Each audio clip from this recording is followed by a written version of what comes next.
baca firman Tuhan di Jumat Agung ini di dalam Lukas pasal 23, ayatnya yang pertama sampai dengan ayatnya yang ke-46. Lukas pasal 23 ayatnya yang ke-33, Lukas pasal 23 ayat 33 sampai dengan ayatnya yang ke-46. Mari kita akan baca secara bersama-sama. Lukas 23 ayat 33 sampai 46. Yesus disalibkan. Ketika mereka sampai di tempat yang bernama Tengkorak, mereka menyalibkan Yesus di situ dan juga kedua orang penjahat itu, yang seorang di sebelah kanannya dan yang lain di sebelah kirinya. Yesus berkata, "Ya Bapa, ampunilah mereka, sebab mereka tidak tahu apa yang mereka perbuat." Dan mereka membuang undi untuk membagi pakaiannya. Orang banyak berdiri di situ dan melihat semuanya. Pemimpin-pemimpin mengejek dia, katanya, "Orang lain ia selamatkan, biarlah sekarang ia menyelamatkan dirinya sendiri. Jika ia adalah Mesias, orang yang dipilih Allah." Juga prajurit-prajurit mengolok-olokkan dia. Mereka mengunjukkan anggur asam kepadanya dan berkata, "Jika engkau adalah raja orang Yahudi, selamatkanlah dirimu." Ada juga tulisan di atas kepalanya, "Inilah raja orang Yahudi." Seorang dari penjahat yang digantung itu menghujat dia, katanya, "Bukankah engkau adalah Kristus? Selamatkanlah dirimu dan kami." Tetapi yang seorang menegur dia, katanya, "Tidakkah engkau takut juga tidak kepada Allah, sedang kau menerima hukuman yang sama? Kita memang selayaknya dihukum, sebab kita menerima balasan yang setimpal dengan perbuatan kita. Tapi orang ini tidak berbuat sesuatu yang salah." Lalu ia berkata, "Yesus, ingatlah akan aku apabila engkau datang sebagai raja." Kata Yesus kepadanya, "Aku berkata kepadamu, sesungguhnya hari ini juga engkau akan ada bersama-sama dengan aku di dalam Firdaus." Ketika itu hari sudah kira-kira jam 12, lalu kegelapan meliputi seluruh daerah itu sampai jam 3. Sebab matahari tidak bersinar, dan tabir bait suci terbelah dua. Lalu Yesus berseru dengan suaranya, "Ya Bapa, ke dalam tanganmu kuserahkan nyawaku." Dan sesudah berkata demikian, ia menyerahkan nyawanya. Ketika kepala pasukan melihat apa yang terjadi, ia memuliakan Allah. Katanya, "Sungguh orang ini adalah orang benar." Saudara yang dikasih dalam Tuhan, tema firman Tuhan hari ini adalah pesan salib. Ya saudara, the message of Jesus cross. Saudara, the message of Jesus cross. The message of blood of Jesus. Saudara, Alkitab mengatakan ada pesan salib. Pada pagi hari ini, apa pesan salib Kristus? Pesan salib bukan sembarang salib, tapi salib Kristus. Alkitab berkata Yesus disalibkan. Mari kita lihat ayat 34. Yesus berkata, "Ya Bapa, ampunilah mereka, sebab mereka tidak tahu apa yang mereka perbuat." Dan mereka membuang undi untuk membagi pakaiannya. Pesan salib yang pertama adalah, saudara, salib Kristus membawa pengampunan. Salib Kristus membawa pengampunan. The cross of Jesus give you forgiveness. The cross of Jesus, the blood of Jesus give you forgiveness. Salib Kristus memberi engkau pengampunan. Di atas kayu salib itu dikatakan, "Ya Bapa, ampunilah mereka, sebab mereka tidak tahu apa yang mereka perbuat." Oh Father, ya, give you forgiveness. Give you, ya, berikan kepada mereka pengampunan, karena mereka tidak mengerti apa yang mereka perbuat. Saudara dengar dengan baik. Yang pertama, pesan salib Kristus yang pertama, pesan dari Kristus yang pertama adalah salib Kristus memberi pengampunan. Saudara yang dikasih dalam Tuhan, pengampunan terhadap siapa? Siapa yang layak untuk mendapatkan pengampunan? Saudara, karena Alkitab mengatakan, saudara, sebelumnya dikatakan di dalam ayat 35, saudara, kalau saudara masuk di dalam cerita ini, seandainya saya andaikan saudara dan saya berada di sekeliling salib Kristus, saudara akan merasakan hawa panas. Saudara akan merasakan atmosfer permusuhan. Saudara akan merasakan atmosfer kedengkian. Karena Alkitab berkata dalam ayat 35, pemimpin-pemimpin mengejek dia. Saudara, yang kedua, Alkitab berkata ayat 36, prajurit mengolok dia. Yang ketiga, penjahat yang kuasa juga, oh saudara, menghujat dia. Jadi hawa, keadaan, atmosfer di saat itu dipenuhi dengan ejekan, dipenuhi dengan hujatan, dipenuhi dengan olok-olokan. Tapi saudara yang dikasih Tuhan, itu tidak akan pernah mengubah hati Yesus. Itu tidak mempengaruhi Yesus. Di Paskah ini, pastikan keadaan-keadaan kedengkian, permusuhan, olokan, ya saudara, hujatan tidak kena dalam hidupmu. Engkau dan aku tidak melakukan hal yang sama. Kenapa? Karena pada saat Yesus disalibkan, yang terjadi di sana adalah, saudara, Alkitab berkata, olokan, hinaan, celaan. Bahkan sebelumnya Alkitab berkata, banyak saksi dusta telah ditampilkan. Banyak mulut dusta, saudara. Bahkan saksi-saksi dusta ini, ya karena saking dustanya, ya saudara, keterangan-keterangan mereka tidak berkesesuaian kata firman Allah. Karena penuh dengan kebohongan. Bahkan Alkitab mengatakan, saudara, di sana ada celaan, di sana ada ludah, di sana ada perkataan jahat, di sana adalah perkataan bohong. Itulah yang terjadi di saat kalau saudara hadir. Saya berkata, oh Tuhan, jika saya hadir di bawah salib Kristus, jika saya ada pada keadaan saat itu, mampukah dalam hati saya untuk mengampuni? Tapi saudara dikasih dalam Tuhan, di tengah celaan, di tengah olokan, di tengah sindiran, di tengah hujatan, di tengah ludah, di tengah pukulan, di tengah cemooh, mampukah Yesus mengampuni? Alkitab berkata, kata-katanya mengandung kuasa. Dia berkata, ya Bapa, ampunilah mereka, sebab mereka tidak tahu apa yang mereka perbuat. Saudara dikasih dalam Tuhan, dengan penuh ketegasan saya mengatakan, jangan pernah engkau merayakan Paskah jika mulutmu tidak bertobat dari dusta. Jangan pernah engkau merayakan Paskah jika hatimu dengan permusuhan, jika hatimu dengan kedengkian. Karena Paskah bukan bicara pernak-pernik. Orang bisa pakai kalung salib di dada, orang pernah bisa pakai kalung salib di mobil, orang bisa pakai salib di atas lemari, orang bisa pakai salib di dalam rumah. Tapi belum tentu the blood of Jesus, kuasa salib itu masuk dalam hatinya.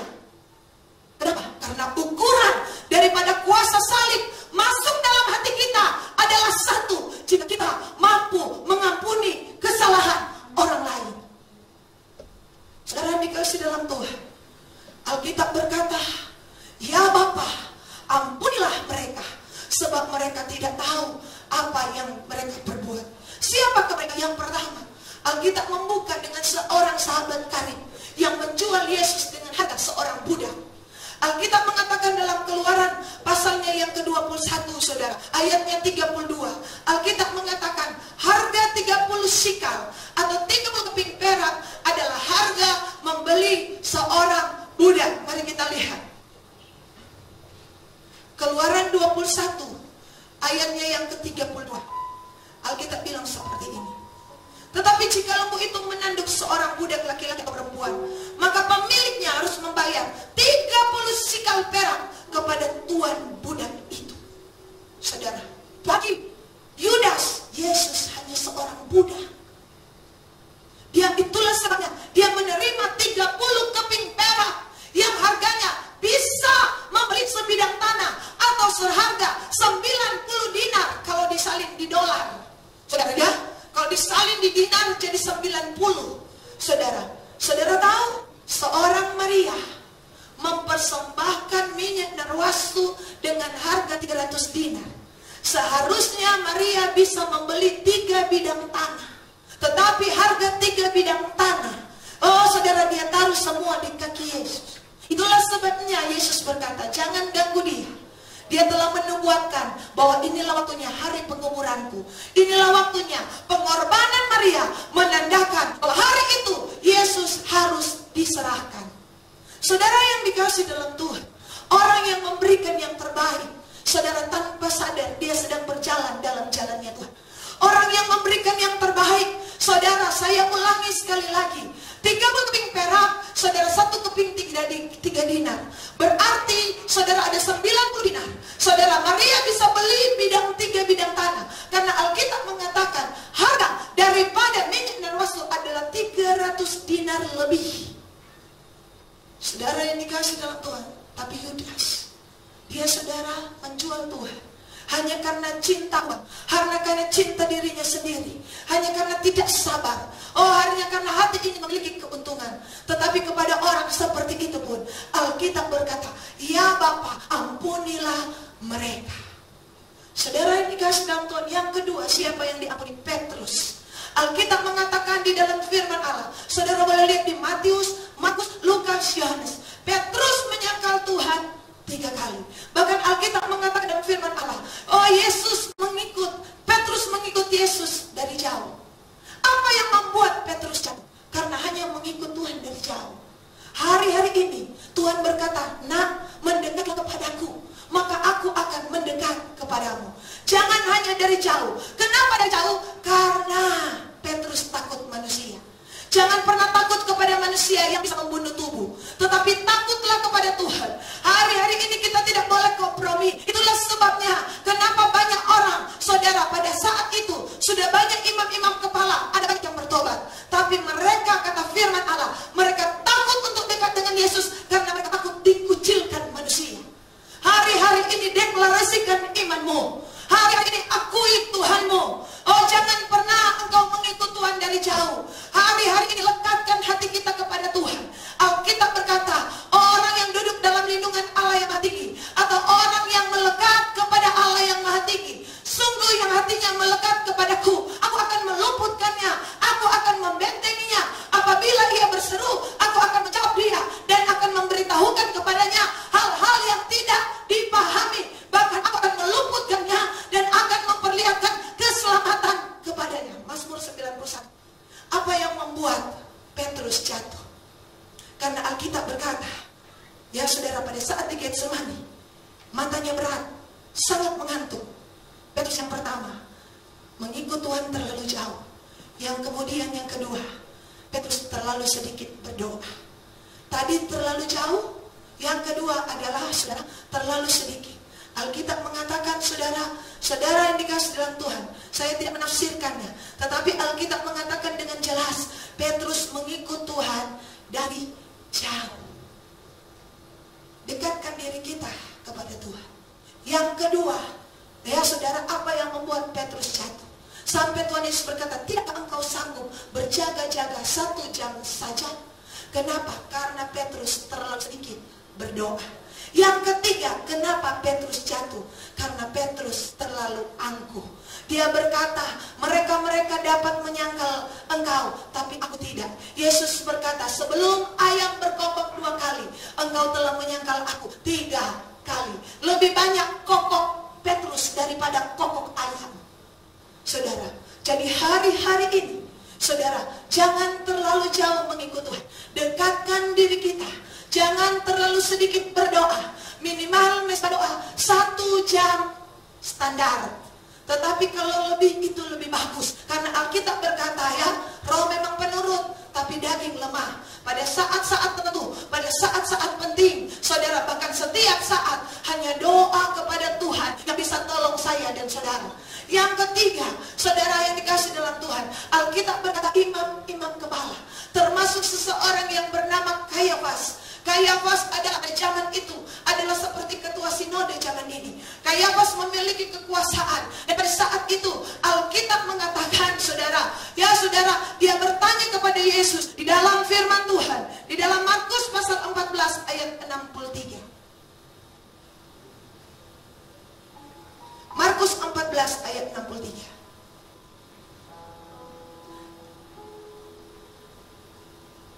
Ayat 60 dulu.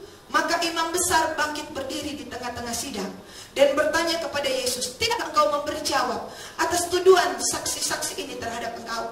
Tetapi ia tetap diam dan tidak menjawab apa-apa. Imam besar itu bertanya kepadanya, apakah engkau Mesias, anak dari yang terpuji? Jawab Yesus, akulah dia. Dan kamu akan melihat anak manusia duduk di sebelah kanan Yang Maha Kuasa dan datang di tengah-tengah awan-awan di langit. Maka imam besar itu mengoyakkan pakaiannya dan berkata, untuk apa kita perlu saksi lagi? Saudara yang dikasih dalam Tuhan, tahukah saudara bahwa jubah seorang imam tidak boleh koyak? Tahukah saudara bahwa jubah seorang imam tidak boleh robek? Alkitab telah merancangnya demikian, saudara. Di dalam Keluaran 3:28 ayat 32, mari kita lihat sejenak. Keluaran pasalnya yang ke-28, ayatnya yang ke-32, Alkitab mengatakan seperti ini.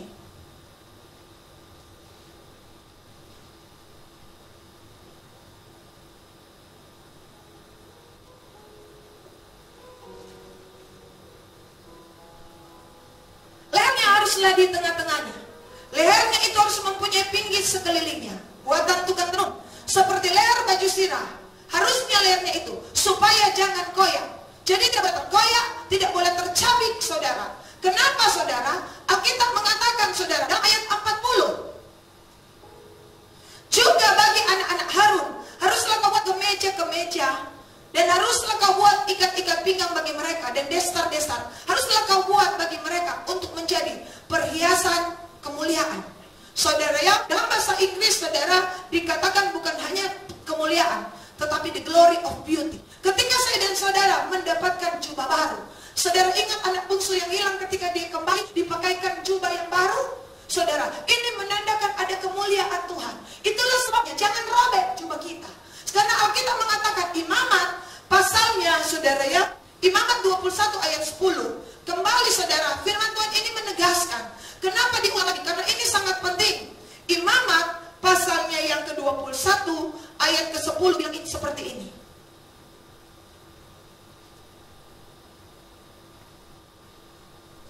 Imam yang terbesar di antara saudara-saudaranya, yang sudah diurapi dengan menuangkan minyak urapan di atas kepalanya, dan yang ditabiskan dengan mengenakan kepadanya segala pakaian kudus. Janganlah membiarkan rambutnya terurai, dan janganlah ia mencabik pakaiannya. Saudara, jubah seorang imam tidak boleh dicabik.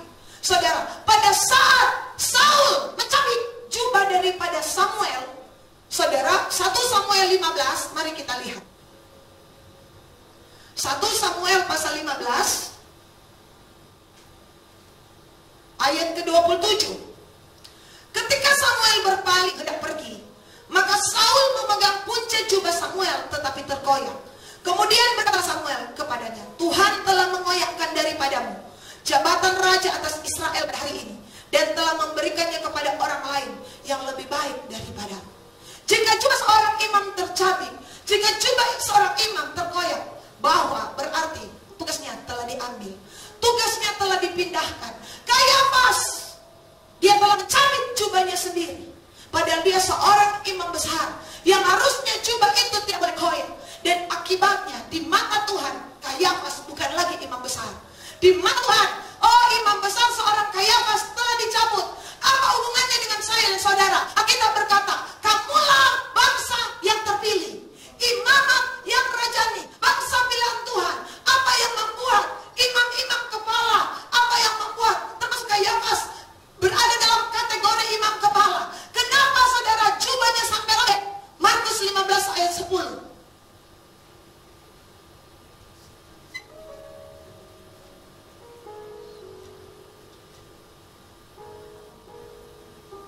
Markus 15 ayat 10. Alkitab bilang seperti ini. Ia memang mengetahui bahwa imam-imam kepala telah menyerahkan Yesus, imam-imam kepala telah menyerahkan Yesus karena dengki.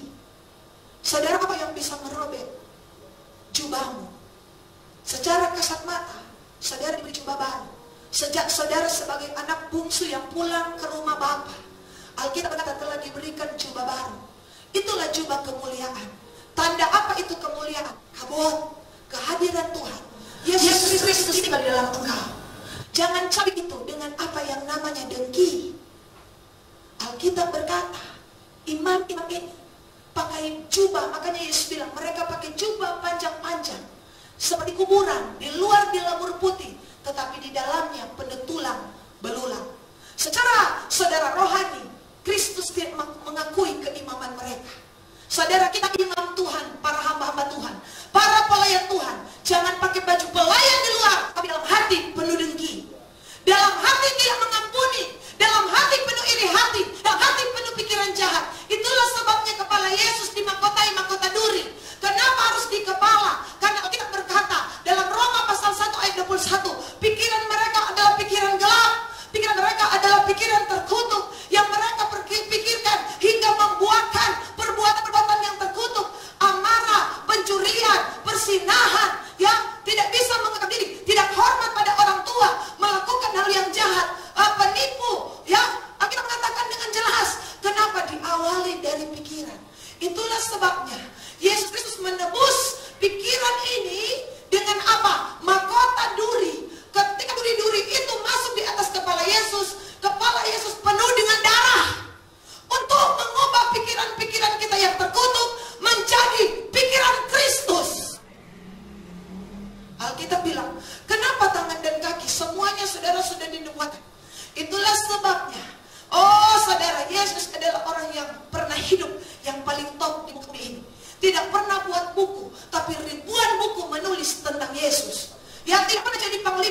setiap hari, setiap orang mendaftarkan diri menjadi prajurit-prajurit Tuhan.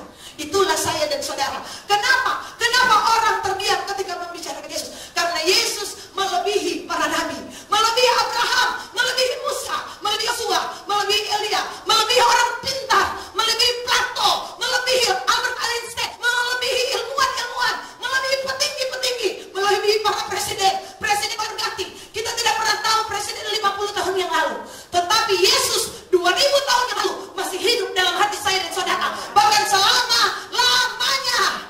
Kenapa?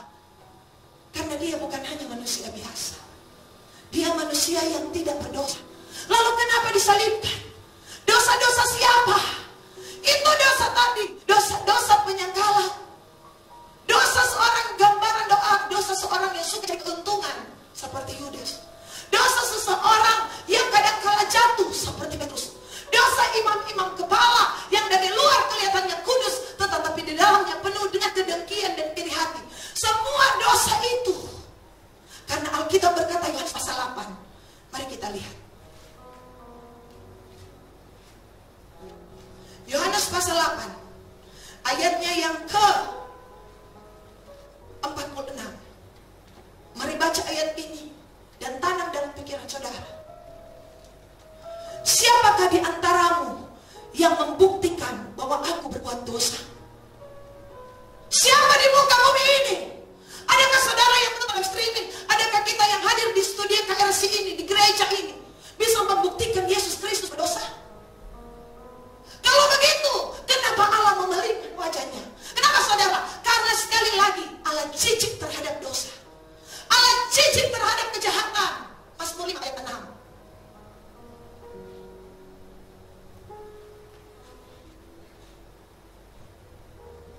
Alkitab bilang seperti ini, pembuat tidak akan tahan di depan matamu. Engkau membenci semua orang yang melakukan kejahatan. Saudara dikasih dalam Tuhan, semua yang melakukan kejahatan dibenci Tuhan. Semua yang melakukan dosa, saudara ya, dibenci Tuhan. Masih banyak ayatnya. Tuhan Yesus berkata, Alkitab mengatakan bahwa Tuhan jijik melihat penumpah darah dan penipu. Dosa adalah kejijikan, apalagi penyembahan berhala. Tuhan sangat jijik. Apalagi orang yang menduakan Tuhan dengan keris, dengan batu-batu, dengan kayu, dengan opo-opo. Wah, Tuhan jijik, Tuhan muak. Lalu, kenapa Yesus harus disalibkan? Kenapa Yesus harus ditinggalkan? Padahal bukan Tuhan Yesus yang berbuat dosa. Alkitab berkata, Yesus berkata, siapa yang dapat membuktikan bahwa aku berdosa? Saudara, Pilatus mengatakan 3 kali. Dalam Lukas pasal 23 dia mengatakan seperti ini, ayat 4. Mari kita balik.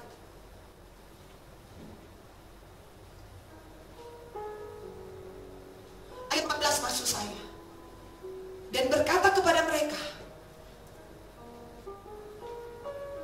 dari koma saja, dan dari kesalahan-kesalahan yang kamu tuduhkan kepadanya, tidak ada yang kudapati daripadanya. Pilatus seorang raja pemerintahan mengakui tidak ada satu kesalahan pun daripadanya. Dan Alkitab berkata Pilatus menambahkan, Herodes juga. Herodes adalah bupati raja wilayah, pemerintah yang tertinggi, pemerintah yang kedua juga mengatakan kau tidak mendapati kesalahan. Bahkan Pilatus berkata, ayo kita sesat dia, tapi kita bebaskan karena aku tidak mendapati kesalahan. Bahkan di dalam ayat seterusnya dia berkata dengan lebih kuat lagi, aku tidak mendapati kesalahan apapun padanya.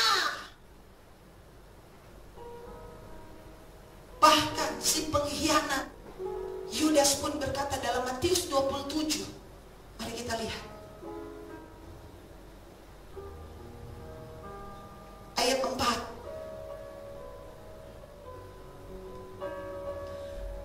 Pada waktu Yudas yang menyerahkan dia melihat bahwa Yesus telah dijatuhi hukuman mati, menyesallah dia. Ayat 3. Lalu dia mengembalikan uang 30 perak itu kepada imam-imam kepala dan tua-tua. Ayat 4. Dan berkata, aku telah berdosa karena menyerahkan darah orang yang tak bersalah. Yudas pun mengakui Yesus tak bersalah. Bahkan tadi dalam ayat 47, kepala pasukan berkata, sungguh dia orang benar. Pemerintah mengakui tidak ada kesalahan. Si pengkhianat Yudas mengatakan juga, dia orang benar. Ya, para pengawal pun mengatakan, dia orang benar. Lalu Sehingga Yesus berseru dengan hati pedih, dengan hati kelam, "Allahku, Allahku, mengapa engkau meninggalkan aku?" Kenapa? Karena Allah benci dosa. Karena pada saat itu 1 Korintus 15 ayat 21.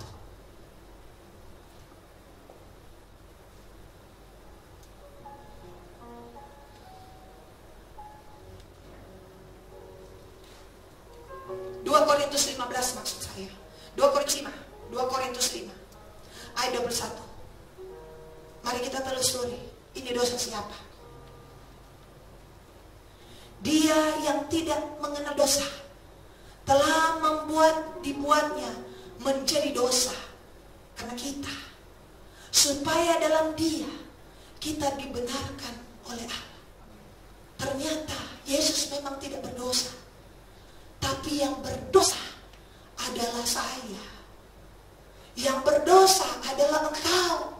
Yang berdosa adalah kita. Roma 3 ayat 23 bilang, semua orang telah berbuat dosa dan telah kehilangan kemuliaan Allah. Seharusnya yang disalibkan saya dan saudara. Bilang kiri kanan saudara, seharusnya engkau. Amin. Bilang sekali lagi, seharusnya saya. Amin. Alkitab berkata, Tuhan benci lihat kejahatan. Allah benci lihat kejahatan. Allah benci lihat dosa. Dan kalau kita berdosa, sebenarnya di atas kayu salib itu Allah benci kepada anaknya. Roma 8 berkata, Ia tidak menyayangkan anaknya. Pada saat itu, kalau saya mengatakan semua dosa seisi dunia telah dipakukan dalam bentuk utang di kayu salib.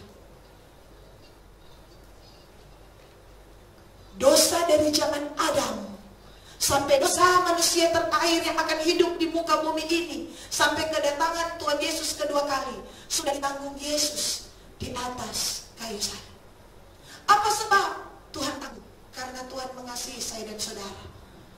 Alkitab mengatakan, karena begitu besar kasih Allah akan dunia ini, maka Allah telah mengaruniakan anaknya yang tunggal, supaya setiap orang yang percaya kepadanya tidak binasa, melainkan beroleh hidup yang kekal. Itulah sebabnya Tuhan berkata kepada seorang perempuan sundal yang kedapatan berbuat zina. Saudara, hukuman pada saat itu, siapa yang kedapatan bahugel atau bahuter, orang mana bilang hubungan gelap dan hubungan terang-terangan. Karena sekarang orang sudah tidak malu lagi dengan hubungan gelap. Sekarang hubungan jadi terang-terangan. Harusnya dirajam batu. Tapi kenapa perempuan itu bebas? Karena Yesus berkata, pergilah. Karena aku yang akan tanggung di atas kayu salib. Dan engkau jangan buat dosa lagi. Oh, Allah tidak bisa dipermainkan. Apa yang ditabur orang akan dituainya. Jangan main-main dengan dosa, karena upah dosa maut. Semua dosa ada harganya. Saya dan saudara tidak akan mampu menanggung dosa kita. Makanya Daud berkata, lepaskan aku Tuhan dari hutang darah. Saudara yang dikasih dalam Tuhan. Kenapa? Karena dia sudah bunuh Uria. Karena dia sudah tipu banyak orang. Oh, dia bilang, Tuhan, hanya dengan hisopmu buat aku tahir. Itulah doa Daud. Dialah menjadi doa saya dan saudara hari-hari ini. Oh saudara, supaya apa saudara? Kita datang kepada salib Kristus. Datang dan akui dosa kita. Come and confess your sin to God. Datang dan akui dosa kita. Datang dan minta kepada Tuhan. Datang dan minta kepada Tuhan pengampunan. Saudara dikasih dalam Tuhan. Harusnya banyak dari kita semua, kalau mau ikut dalam firman Tuhan, saudara, Alkitab mengatakan Markus 9. Kenapa tangan dan kaki Yesus dipaku? Semua ada alasannya. Markus pasal 9.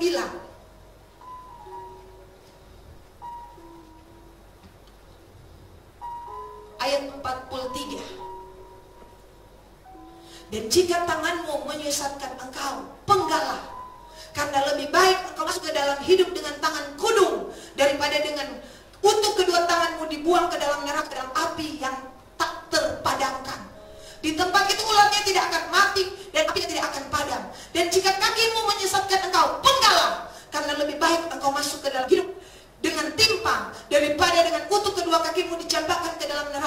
Di tempat itu ulangnya tidak akan mati dan apinya tidak akan padam.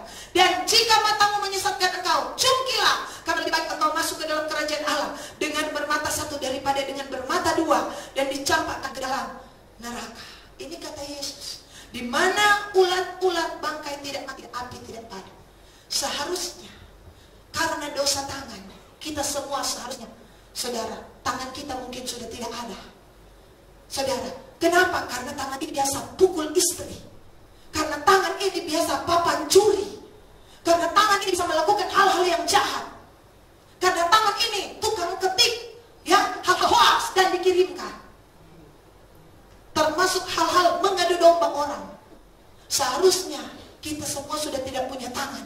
Atau dari dua tangan sudah terkurang satu. Seharusnya kaki kita ini dipenggal. Mungkin kita tinggal pakai tongkat. Atau saudara kita tidak bisa berbuat apa-apa. Kenapa? Karena kaki ini segera pergi menuju kejahatan. Kalau melakukan kejahatan selalu cepat-cepat. Kalau pergi ke tempat maksiat cepat-cepat. Kalau pergi untuk melakukan gosip cepat-cepat. Dan Alkitab bilang, cungkilah mata ini. Kenapa? Suka lihat pornografi, suka lihat hal-hal yang tidak benar. Seharusnya, tapi Alkitab berkata, Yesus Kristus tangannya dipaku, kakinya dipaku, kepalanya sampai matanya. Alkitab berkata Yesaya 53, semua orang tercengang melihat dia. Rupanya bukan manusia lagi. Aku ini seperti ulat, sudah hancur-hancuran. Apa yang saudara nonton di The Passion of Christ tidak bisa menggambarkan apa yang sebenarnya. Itulah sebabnya, puji Tuhan, hari-hari ini tangan kita masih utuh. Itulah sebabnya kaki kita masih utuh. Itulah sebabnya mata kita masih utuh. Kenapa? Karena Allah berikan kesempatan bagi kita untuk bertobat. Alkitab berkata dia memberikan pengampunan. Saudara dikasih dalam Tuhan. Jadi dengan baik yang pertama, datang kepada Tuhan. Datang kepada Tuhan hari-hari ini. Saya dan saudara, baik saya yang memberitakan. Ketika saya merenungkan ini, saya merasakan begitu besar kasih Tuhan. Ya saudara, tidak sebanding dengan dosa dan pelanggaran kita. Tapi semua itu tetap harus dibayar. Tetap harus dibayar. Dosa itu harus dibayar. Dan harganya, saudara, bukan dengan barang fana. Kalau saudara punya 1 triliun, tidak bisa bayar pembebasan nyawamu. Tidak bisa bayar dengan uangmu. Kenapa Alkitab berkata, bukan dengan barang yang fana, bukan dengan perak emas yang mahal. Kalaupun saudara punya toko emas, saudara tidak bisa bayar dosamu. Karena Alkitab berkata, hanya dengan darah yang mahal, darah yang tak bercacat, tak bercela. Hargai itu, hormati itu, berjalan dalam kuasa darah. Itulah sebabnya saya yakin satu hal. Ketika darah disapukan di ambang pintu, salah satu akibat dosa adalah tulah. Karena dosa Firaun, Mesir kena tulah. Dan tidak kebetulan, saudara boleh baca, tulah ke-9 adalah kegelapan. Kenapa? Sebagaimana gelapnya hati Yesus.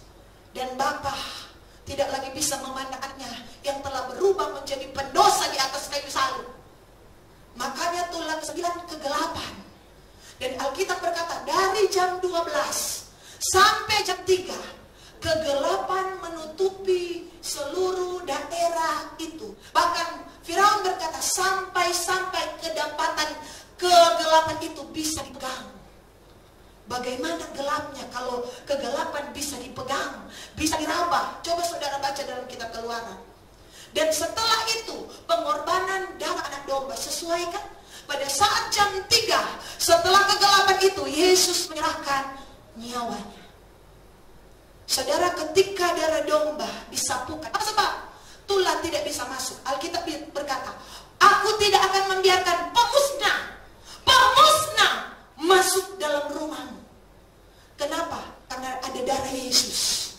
Saya berdoa, ada begitu banyak penyakit menular, penyakit sampar. Tetapi ketika darah Yesus disapukan di ambang pintu rumahmu, ada dalam rumah tanggamu, maka tidak akan ada pemusnah yang masuk ke dalam rumahmu. Kenapa? Karena salah satunya, saudara ya, Alkitab menulis darah itu berbentuk tulisan. Ini kata saya, diampuni.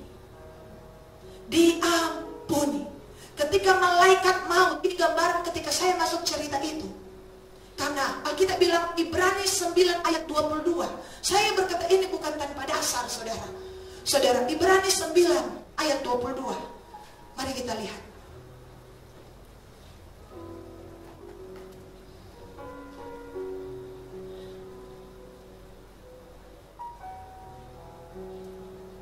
Alkitab bilang begini. Dan hampir segala sesuatu disucikan menurut hukum Taurat dengan darah. Dan tanpa penumpahan darah tidak ada pengampunan. Berarti kalau ada penumpahan darah ada pengampunan. Jadi ketika malaikat maut, ketika saya menutup mata saya seperti membayangkan, kenapa malaikat maut tidak bisa masuk? Karena di tulisan rumah itu tertulis diampuni. Pergi lagi ke sebelah orang Israel, diampuni. Pergi lagi, diampuni. Pergi lagi, diampuni. Ketika masuk ke rumah orang Mesir, ya saudara, tidak diampuni. Masuk itu malaikat maut. Karena ini, pengampunan Kristus membuat kita aman. Pengampunan Kristus membuat kita, saudara, berada dalam perlindungan Tuhan. Itulah sebabnya ambillah pengampunan Tuhan. Dengan cara seperti apa? 1 Yohanes 1 ayat 9. Ya, jika engkau mengakui dosamu, Allah itu setia dan adil. Akui dosa. Seorang penjahat di sebelah kanan berkata, kita memang selayaknya dihukum, bro. Karena memang kita ini perampok, karena memang kita ini penjudi. Tapi orang itu, tapi ada penjahat sebelah kiri sudah salah, tidak mau mengaku salah. Sudah berdosa, mengaku orang benar, mengaku dia bisa. Dan Alkitab berkata, dia hanya menyampaikan pesan. Dia berkata kepada Tuhan Yesus apa? Tuhan, ingatlah aku jika engkau datang sebagai Raja. Dan bukan cuma Tuhan ingat, Tuhan ampuni. Orang yang diampuni telah berpindah dari kerajaan gelap kepada kerajaan kerajaan terang. Yaitu di mana? Firdaus.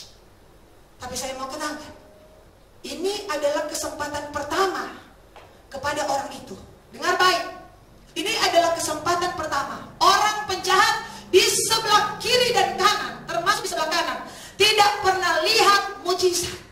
Dia tidak pernah lihat. Satu-satunya kesempatan adalah pada saat itu di kayu salib. Dan dia gunakan kesempatan pertama itu. Jangan sampai ada yang berpikir, nanti dekat-dekat mati baru saya bertobat. Nanti pada saat terakhir baru saya bertobat. Bro, saudara-saudara, ada yang mati dalam keadaan tidak sadar. Ada yang mati pada saat dia tidak sangka dia akan mati. Jadi kita tidak pernah tahu saat terakhir kita. Pada saat kesempatan diberikan, ambil kesempatan itu. Seperti penjahat di sebelah kanan, dia ambil kesempatan itu. Dengan apa? Dia mengakui, aku memang orang berdosa, aku memang penipu, aku memang pencuri, tapi dia orang benar. Itu yang membuat Tuhan, saudara, diambil kesempatan itu, dan Tuhan membuka tangan lebar-lebar menerima orang yang berdosa. Tapi sekali lagi ingat, jangan sampai saat terakhir, karena Alkitab mengatakan dia diterima di Firdaus. Saudara ya, ada seorang yang berani mengatakan tempat yang paling biasa di surga. Kenapa? Karena penjahat di sebelah kanan tidak sempat melayani. Hari-hari ini saya dan saudara cepat-cepat bertobat supaya kita cepat melayani. Karena Alkitab telah tersedia mahkota. Kita akan memerintah bersama Kristus. Jangan nanti saat-saat terakhir atau berkata, nanti kalau saya sudah kawin, nanti kalau saya sudah jadi orang tua, nanti kalau saya sudah tua sekali. Kita akan menyesal karena mungkin kesempatan itu tidak akan pernah datang. Atau kesempatan itu datang tapi kita tidak mengenalnya karena hati kita keras. Saudara tahu, 10 tulah 10 kesempatan Firaun untuk melihat kesempatan itu, tetapi dia tidak pernah bisa lihat. Kenapa? Karena hatinya sudah keras. Imam-imam kepala Kayafas diberikan kesempatan untuk bertobat dengan Yesus hadir di depannya, tapi kenapa? Karena hati mereka tidak benar. Hati mereka dipenuhi dengan dengki, hati mereka dipenuhi dengan kekerasan hati atau roh agamawi. Akhirnya mereka tidak mengenal Sang Juru Selamat. Saudara dikasih dalam Tuhan, dengar dengan baik.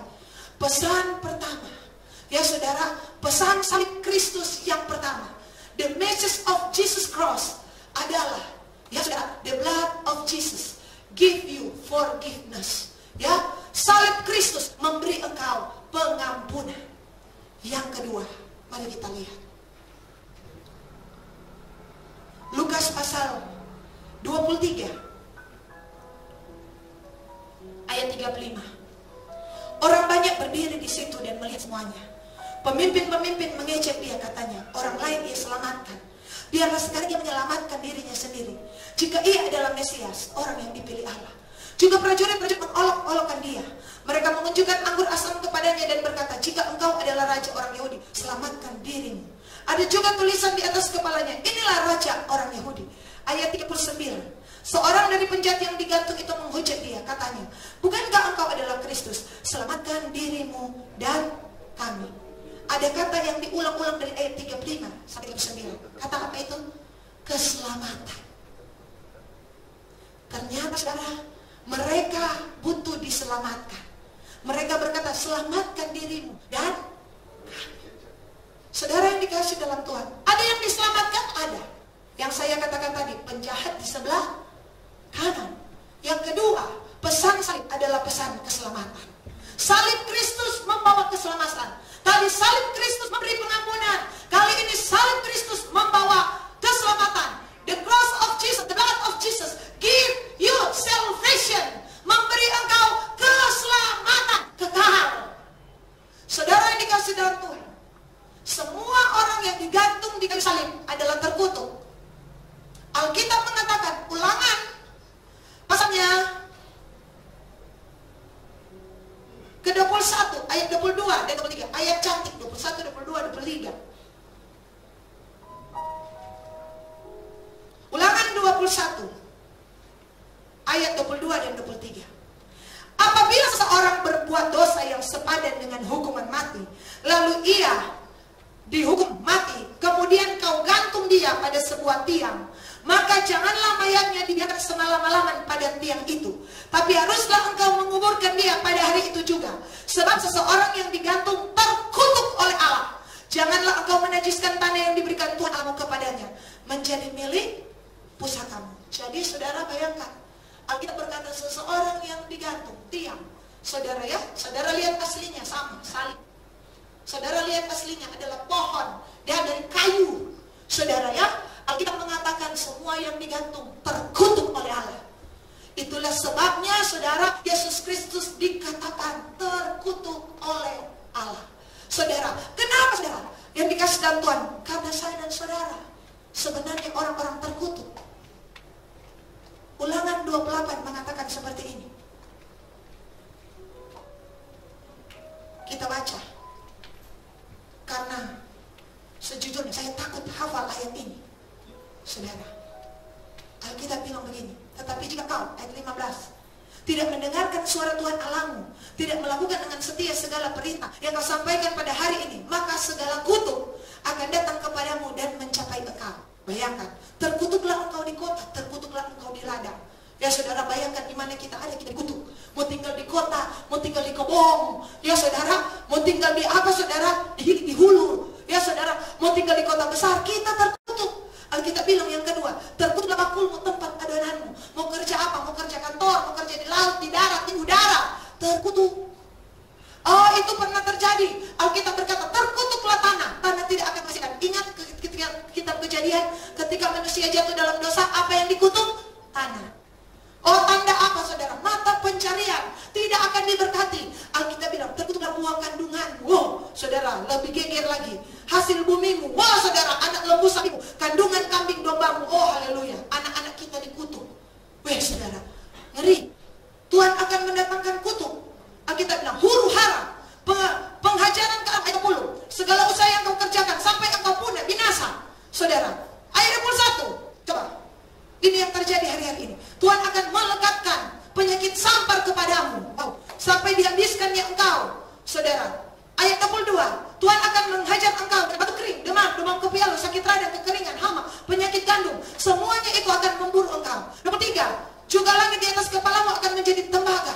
Saudara, baca di rumah terus. Saudara. Oh, saudara. Karena dosa kita terkutuk. Itulah sebabnya Alkitab berkata, Yesus Kristus harus jadi yang terkutuk. Supaya apa? Galatia 3 ayat 13. Di perjanjian lama, di perjanjian baru ada semua, saudara. Galatia 3 ayat 13. Kita bilang seperti ini.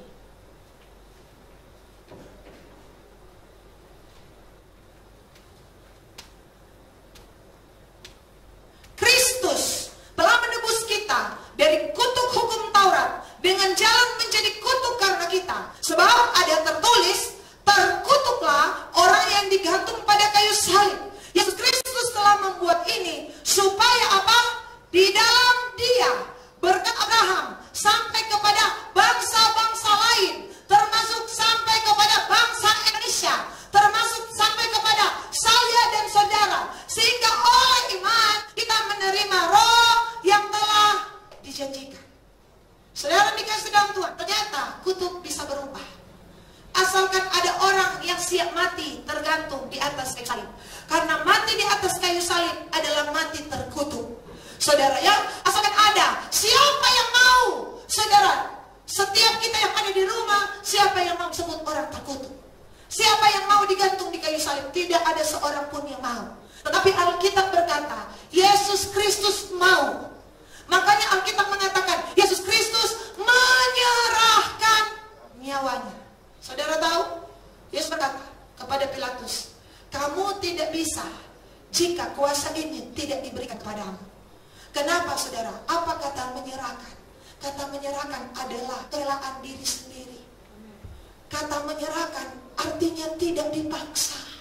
Yesus Kristus Bapa di surga rela memberikan nyawanya, memberikan anaknya. Kenapa? Agar kutuk dalam hidupmu, kutuk dalam hidupku berubah menjadi berkat. Alkitab mengatakan apa? Kembali di Ulangan 28. Alkitab berkata, jika engkau baik-baik mendengarkan suara Tuhan Allahmu dan melakukannya dengan setia, maka aku akan mengangkat engkau di atas segala bangsa di bumi. Engkau menjadi kepala dan bukan ekor. Diberkatilah engkau di kota, diberkatilah engkau di ladang, diberkatilah bakul adananmu, diberkatilah engkau pada waktu masuk, pada waktu keluar. Tuhan akan memberikan berkat atas lumummu, atas apa? Hasil kandunganmu, atas apa? Hasil kandungan kaki kamu. Bahkan Alkitab mengatakan Tuhan akan membuka apa? Langit dan apa? Saudara, menurunkan hujan pada masanya. Oh saudara, oh mari kita berikan kemuliaan kepada Tuhan. Kutuk sudah diubah menjadi berkat. Bahkan Alkitab mengatakan bagi anak-anak yang suka melawan orang tua, stop bertobat. Karena Alkitab bilang terkutuklah orang yang memandang rendah ayah dan ibu. Masih ada kesempatan. Kutuk dia menjadi berkat. Apa itu berkat Abraham? Ulangan 28. Oh kalau boleh saudara hafalkan. Karena inilah yang dikerjakan Yesus di atas kayu salib. Bahkan Alkitab berkata berkat Abraham. Apa itu berkat Abraham? Aku akan membuat engkau menjadi bangsa yang besar. Aku akan membuat namamu masyhur. Aku akan membuat engkau terkenal. Dan aku akan memberkati orang yang memberkati engkau. Aku akan membuat raja-raja. Engkau akan menduduki kota-kota musuhmu. Oh, engkau akan tampil sebagai pemenang. Seperti generasi bintang di langit, pasir di laut. Demikianlah banyaknya keturunan. Itulah berkat Abraham. Saya dan saudara menerima berkat Abraham. Karena Alkitab berkata, jangan lupa, ada satu kata yang tidak boleh ditinggalkan di Galatia pasal 3 ayat 13. Apa itu? Kata apa itu? Untuk masuk ke dalam berkat Abraham. Saudara, untuk menerima perjanjian Kristus yang sudah mati di atas kayu salib. Apa itu, saudara? Galatia 3 ayat 13. Ayat 14. Maju. Ayat 14. Yesus Kristus telah membuat ini supaya dia di dalam dia berkat Abraham sampai kepada bangsa-bangsa lain. Berkat Abraham sampai kepada Amerika, Italia, Spanyol, New Zealand. Oh, kepada bangsa-bangsa Arab, bangsa-bangsa di Asia. Oh, kepada suku-suku Kedar, suku-suku Ismail. Oh, bisa mengalami berkat Abraham. Jika apa? Di atasnya Alkitab bilang Yesus Kristus, sehingga oleh iman jalan masuk ke area ini adalah iman. Yang pertama, jalan masuk kepada pengampunan adalah pertobatan. Jalan masuk kepada keselamatan adalah iman. Ini bukan hasil usahamu. Hanya oleh iman kamu diselamatkan. Jangan ada orang yang memegahkan diri. Oh, jalan keselamatan hanya satu. Akulah jalan kebenaran dan hidup. Percayalah kepada Yesus Kristus, maka engkau dan seisi rumahmu akan diselamatkan. Di bawah kolong langit ini tidak ada nama lain yang bisa menyelamatkan. Hanya nama di dalam nama Tuhan Yesus. Bagaimana engkau? Oh, berdoalah. Kita bilang, oh, Roma pasal 10 ayat 10. Itulah firman Saudara, ketika Alkitab mengatakan, apabila engkau mengaku dosamu, bahkan engkau mengaku Yesus Kristus adalah Tuhan, dan percaya dalam hatimu, oh maka engkau akan diselamatkan. Karena dengan mengaku orang dibenarkan, dan dengan percaya hati engkau akan diselamatkan. Karena barang siapa yang berseru kepada nama Tuhan, ia akan diselamatkan. Firman iman. Kenapa? Kenapa penjahat itu di kanan diselamatkan? Karena pada saat itu Yesus, kedengar Yesus berfirman. Apa kata Yesus? Ya Bapa. Firman itulah yang menyelamatkan penjahat di kanan. Firman itulah yang didengar oleh penjahat di kanan. Dan ketika firman datang, muncullah iman. Itu firman Tuhan di doa puasa Ester kemarin. Ketika firman disampaikan, muncul iman. Di mana ada iman, di situ Tuhan berkenan. Karena tanpa iman tidak mungkin orang berkenan kepada Allah. Kalau saudara berkata saudara punya iman, tunjukkan lewat perbuatan. Orang yang punya Ibrani 11 ayat 6, ia akan bersungguh-sungguh mencari Allah. Kalau engkau berkata aku punya iman, ya, tapi tidak baca firman, dari mana imanmu? Iman timbul dari pendengaran, pendengaran akan firman Tuhan. Iman tidak timbul dari apa? Baca-baca status. Nah, saudara, iman timbul dari pendengaran. Iman bertumbuh. Bagaimana iman bertumbuh? Dengan penganiayaan, dengan proses, dengan tantangan. Itulah iman bertumbuh. Tadi baru timbul dengan apa? Firman. Roh Kudus akan memampukan kita lewati setiap proses. Karena di situ iman kita kemudian akan muncul kepada apa? Tadi iman yang menyelamatkan. Saudara akan dibawa kepada iman yang memindahkan gunung. Ketika engkau berkata kepada gunung ini, pindah, beranjak, tercapai ke laut, maka gunung itu pun pindah. Tiada yang mustahil bagi orang percaya. Ketika iman menyelamatkan itu sebagai dasar, maka engkau akan dibawa Tuhan dari iman kepada iman. Akan muncul iman yang memindahkan gunung. Akan muncul iman yang punya otoritas. Akan muncul iman yang penuh kuasa. Sekali engkau berkata dengan penuh iman bahwa apa? Keselamatan terjadi, kesembuhan terjadi. Engkau punya iman kepada darah Kristus. Makanya itulah yang terjadi dalam hidupmu. Itulah yang dikatakan firman Allah. Apa yang kau imani telah menyelamatkan engkau. Sekali engkau berkata dengan iman. Yehezkiel berkata dengan iman. Tulang-tulang kering hidup. Dari iman yang menyelamatkan, Tuhan bawa sebagai dasar yang kokoh kepada iman yang memindahkan gunung-gunung. Bahkan ada yang berani berkata, sekalipun gunung-gunung tercampak ke dalam laut, kasih setia Tuhan tidak akan pernah berkesudahan. Sekalipun bahkan Tuhan akan bawa kita dalam iman yang teguh, yang kokoh. Bahkan sekalipun pada saat itu seperti Sadrak, Mesak, dan Abednego, sekalipun Tuhan tidak tolong kami tidak akan menyembah patung. Tuhan akan bawa kita. Oh, inilah iman yang dimurnikan. Dari iman yang menyelamatkan, iman yang memindahkan gunung, bahkan iman yang dimurnikan, sekalipun melewati kesusahan, tidak dapat memisahkan kita dari kasih Allah. Sekalipun hari-hari ada badai di negeri kita, oh tidak dapat mengurangi keyakinan kita bahwa kita punya Tuhan yang besar, kita punya Tuhan yang sanggup, kita punya Tuhan yang menyelamatkan, kita punya Tuhan yang menuntun jalan-jalan kita. Yang terakhir, saudara, Alkitab mengatakan 1 Petrus, apa kuasa salib Kristus? 1 Petrus 2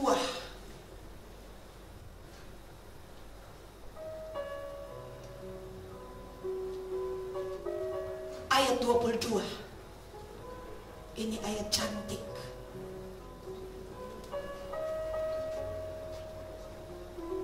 Ia tidak berbuat dosa dan tipu tidak ada dalam mulutnya. Wow. Tuhan Yesus tidak pernah bela diri. Kalau saudara baca, setiap kali dipukul, dihina, dicemooh, dimaki, tidak menjawab. Kenapa? Tidak mau bela diri. Satu dia jawab, apakah engkau anak Allah? Dia berkata, engkau sendiri mengatakannya. Karena dia tidak bisa menyangkal keilahiannya. Tapi ketika diludahi, ketika saudara berargumen, dia diam saja. Seperti induk domba keluh, Yesaya berkata, yang dibawa ke pembantaian dan tidak membuka mulutnya. Kalau orang berbeda, orang mana udah bilang, kalau saya saudara berbeda, kalau ada berani yang bikin salah, kita akan bela diri. Oh, sehabis-habis kerongkongan dan tenggorokan kita. Tapi Yesus berbeda. Saya menemukan di Matius 19, saudara boleh tanda, ia diam, ia diam, ia tidak buka mulut, ia tidak buka mulut. Ini yang namanya mati daging. Apalagi kalau kita buat yang benar lalu tidak mau ke mulut. Oh, ini orang penyangkalan diri luar biasa. Amin. Bilang ke dirimu, diam-diam. Saudara ya, adakah orang yang benar dan diam? Ada. Namanya Yesus. Amin. Orang kalau benar harus bersuara. Kalau boleh banting tangan. Oh saudara, kalau bisa banting orang, kenapa? Benar. Karena bahaya kalau Yesus bersuara. Baru Yesus dua kata, akulah dia. Mereka sudah mau pingsan. Baru kata, akulah dia. Siapa yang kau cari? Yesus. Ya, akulah dia. Wah, sudah pingsan. Dia berkata, sang kamu. Makanya ketika Petrus potong telinga Malkus, Yesus ambil dan Yesus pasang itu telinga. Karena pertama, iman timbul dari pendengaran. Kasihan Malkus, dan dia tidak bertobat, tidak ada telinga. Jadi yang ada telinga, pakailah telinga ini untuk mendengar firman Tuhan. Jangan dengar fitnah, dan jangan dengar intimidasi, jangan dengar cemooh, jangan suka dengar hal-hal yang jahat. Biarlah hari-hari ini dengar suara Tuhan, dengar pesan Tuhan. Apalagi zaman begini, nanti saudara takut sendiri, karena yang kita dengar hari-hari hanya corona. Saudara ya, harus dengar firman Tuhan lebih banyak daripada itu dengar corona. Saudara sudah boleh lihat berita, itu tidak salah. Tapi dengarlah firman Tuhan, bacalah berita, yang malaikat sudah bawa berita tiap hari. Hari yang baru bawa berita, malaikat bilang, ya saya sudah siap langsung. Tapi ini orang tidak mau live streaming dari surga. Ini kehilangan koneksi, ketakutan sendiri. Ya saudara, malaikat bilang, pindah ke rumah lain. Orang mana ada bilang bikin lalani orang. Saudara, itu kalau saya. Tapi malaikat tiap hari, selalu harus tiap hari live streaming. Apa yang surga mau katakan setiap hari? Apa yang surga mau katakan? Tapi orang tidak mau ikut live streamingnya. Orang tidak mau ikut FB-nya. Tuhan Yesus. Yang dia cari pertama pagi hari, corona. Jangan saudara. Saudara, bawa hidup ini. Iya saudara, ini saya. Ini pendapat saya. Tapi saat ini berlandaskan firman Tuhan. Dengar kabar baik. Berita dari surga. Siarkanlah di gunung. Kabar baik. Pada saat itu Israel dalam keruntuhan. Orang berkabar baik, hiburannya adalah kabar baik. Dan ini bukan kabar hoak, ini bukan kabar bohong, tapi ini kabar Kristus. Bahwa Tuhan sanggup menjagamu, Tuhan sanggup melindungimu, Tuhan sanggup membuat aman. Nyawanya dia berikan, apalagi perlindungan, keamanan. Tuhan sanggup menjagamu. Tetapi karena engkau tidak mengikuti live streaming from heaven, makanya ketakutan. Ketika takut, Yosafat mencari Tuhan. Takut bagi banyak orang adalah sebuah kewajaran. Tapi saya mengatakan tidak wajar jika karena kesalahan kita sendiri kita ketakutan. Hari-hari ini saudara, live streaming, ayo, live streaming dari surga tidak pernah putus. Maafkan kami kalau hari ini ada terjadi gangguan. Tapi live streaming dari surga on terus. Multimedianya saudara on terus. Saudara, internetnya dijaga oleh malaikat Mikael, tenanglah. Kenapa? Karena ketika kabar baik mau disampaikan, biasa ada serangan, ada gangguan. Alkitab bilang begini, malaikat Mikael sedang diutus pada saat Daniel berpuasa, tapi terhalang. Kenapa? Terjadi peperangan di udara. Terjadi peperangan rohani. Makanya saudara, perangi segala saudara. Kenapa? Karena perhatikanlah, ketika engkau mau duduk baca firman, berdoa, akan terjadi peperangan. Akan muncul di hatimu, tidur saja, kan saya masih lapar. Tunda saja. Kalau tidak, para penjual akan lewat. Dan saudara akan mulai. Kalau tidak, saudara akan teringat. Perang itu semua. Saudara, terima live streaming dari surga. From heaven. Saudara, nah kita kembali tadi. Alkitab bilang apa? 1 Petrus 2 ayat 22. Ia tidak berbuat dosa. Dan apa? Tipu.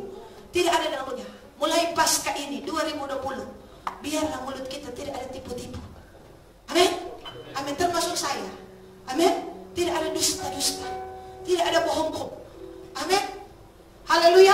Yang suka tipu katakan amin. Haleluya. Ya saudara, tipu tidak ada dalam mulutnya.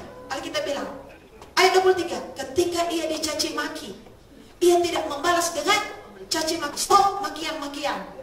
Ketika ia menderita, ia tidak mengancam. Wah saudara, tapi ia menyerahkannya kepada Dia yang menghakimi dengan adil. Ayat 24, ia sendiri telah memikul dosa kita di kayu salib, supaya kita yang telah mati terhadap dosa hidup untuk kebenaran. Oleh bilur-bilurnya kamu sembuh.